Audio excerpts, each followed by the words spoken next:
жасалатын қоғамның санаулы марапаты, яғни қазақ тілі қоғамы бұл кісілерді құрметтейді деген мағынаны білдіреді.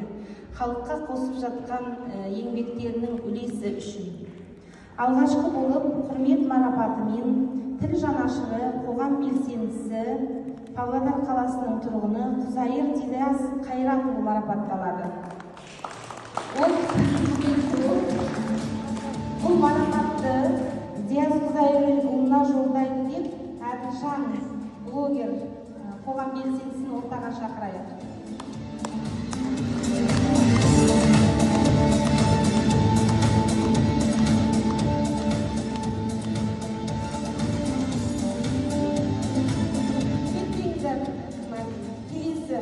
Тура осындай құрмет марапатымен тіл жанашыры, қоғам белсендісі Абдуалиев Әділжан Серікұлы марапатталады.